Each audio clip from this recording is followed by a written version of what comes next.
No limitations to Horace Grant and his extensive NBA knowledge. He's a four-time NBA champion. Horace is here care of Bet Online. Check out Bet Online for the updated odds to win the NBA title, NBA first-round series lines in each and every game throughout the playoffs. Horace joins us in the Doug Gottlieb Show on Fox Sports Radio. How are you? Good. How are you, Doug? I'm good.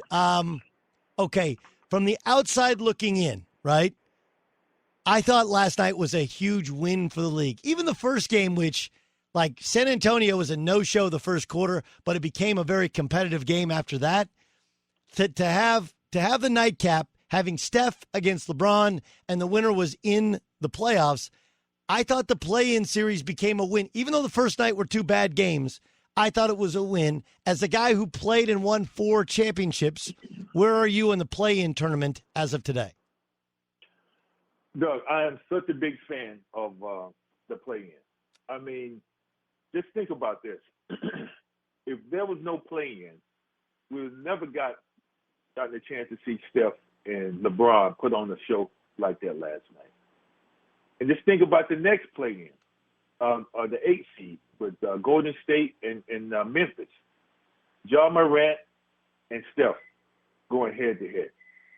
I mean, I'm sitting back with a glass of wine and a margarita enjoying myself.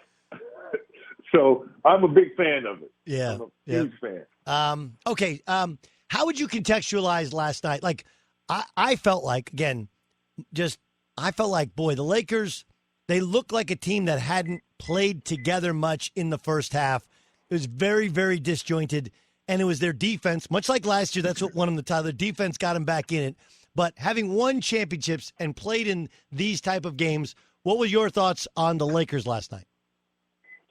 As you stated earlier, the first half, they were just trying to find themselves out there. I mean, they were turning the ball over. They were trying to force feed AD. They were not making shots.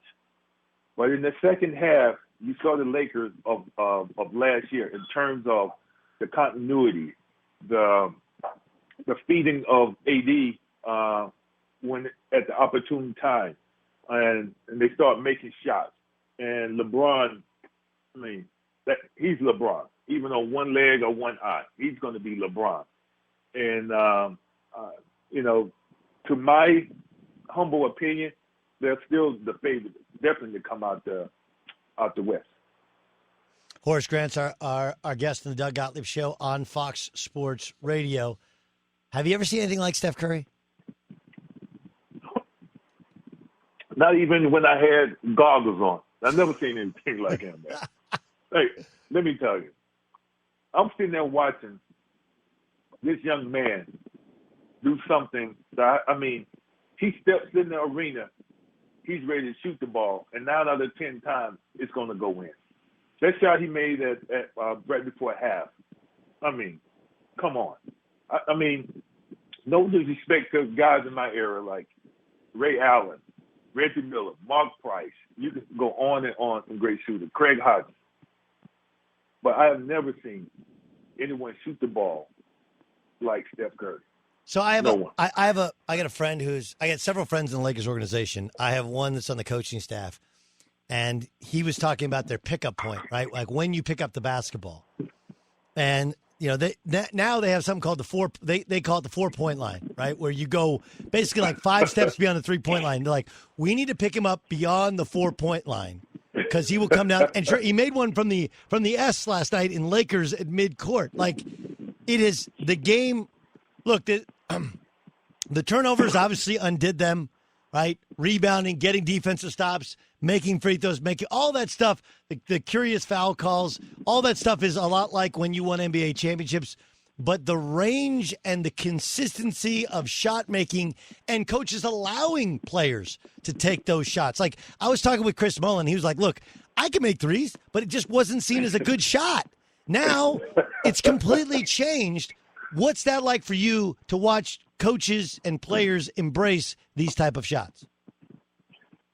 I'm a big fan.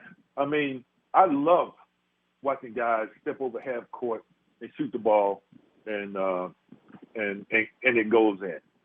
Steph Curry, Doncic, Luka, Yep. and Dame Lillard. Man, when I'm watching those three guys, I mean, I'm looking for something spectacular. And each and every game, it is spectacular because they do things spectacular like that. So I love the coaches just give them free reign because they are great shooters. Would you, if I was to compare Jokic to somebody, would he be Sabonis? Like, who's he like? Who does he play? Who does he remind you of? Well, it was a little bit before my time. A healthy Bill Walton. The way he can pass the ball, his post-up game, he can shoot the ball. He's a better shooter than Bill Walton, but the other aspects of his game, it's like a Bill Walton, man. Yeah, that's unbelievable talent. Yeah, Bill was way more athletic in his prime, and obviously had foot problems. But that's a great comparison because people remember Bill Walton, the unbelievable passer. We're a year removed from the Last Dance documentary coming out. Now you have time to like process it. Mm-hmm. What's your takeaway? What's your overall feeling now that incredible journey that you were a part of, and even leaving the Bulls, but then beating the Bulls when Michael Jordan came back? What did it feel like to watch your life for the whole world to see? Well, for the most part of it, as a player, a former player, it just brought back some great memories in terms of the camaraderie. The one goal that we had as a team, as a unit, was to win championship, and that camaraderie was absolutely spectacular. We had to have that camaraderie to win 3 consecutively championships. Overall, with that the documentary, majority of the team. His MJ teammate it didn't look too great for us. But then we kind of sat back and said, all of that was from his perspective. Yeah. We knew what happened and didn't happen as a unit. But that was his perspective. If we ever wrote one, it would be from our perspective. In the beginning, you had some very angry former teammates, but looking back, sitting back, and digesting what we saw, now we understand. Can I give you my thoughts? And again, I was just a kid, and of course, only played college basketball, never played in the NBA. One thing I thought was lost. There's a lot of things that were lost, but again, just from a basketball side, the first championship run, right when you guys beat the Lakers. And part of it was pointed out that Michael had to learn to pass, right? He had to learn to trust people. And he averaged 11 assists against the Lakers. I thought that was big. That was the transformation when Phil and when Tex took over the team, right? That you put guys in position where he knew where they were, and he had to learn to pass late in the game where the Pistons didn't think he was going to pass and would make him pay for it. But the second part was, your first championship team was the best and most athletic defensive team I've seen ever in the NBA, right? Like, the Pistons were good, but you guys, your level of athleticism at that point in time, Scottie Pippen and Michael Jordan, in that part of your career, I just remember you guys taking everyone out of everything they want to do. Is that what you remember about those early championship teams? Oh, absolutely, Doug. In terms of, we had that trust in each other. MJ and Scotty knew if they went for a steal and they didn't get that steal, I had them back. And I had the same confidence in Bill Cartwright. If my opponent, my guy got past me, I knew Bill Cartwright had my back. And that's that camaraderie that we developed over the years. And we had to have that to overcome the Detroit Pistons. And when it comes to defense, of course, 3-pointers and dunks and that.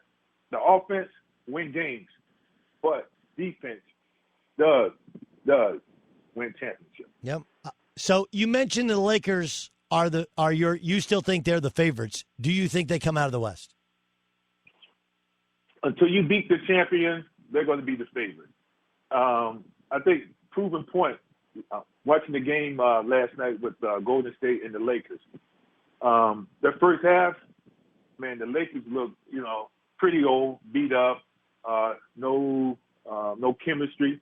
But that second half, I don't know what clicked in that locker room, but they came out looking like the Lakers, who have just won the championship last year in terms of defense, making shots, and of course, LeBron is going to be LeBron making plays for himself and the team. You mentioned the defense wins championships. Then you get the Nets.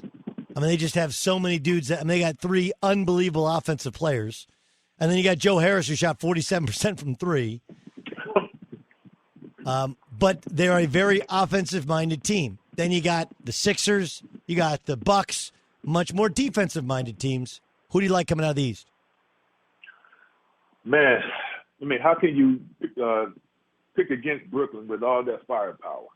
I think the Brooklyn will come out, but it's going to be very difficult because of the teams that you mentioned, Philadelphia 76ers, Milwaukee Bucks, even the Miami Heat.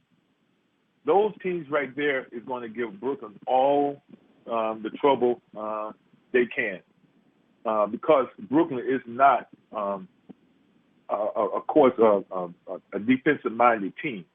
But I still say they're decent enough on the defensive end to make it out the East.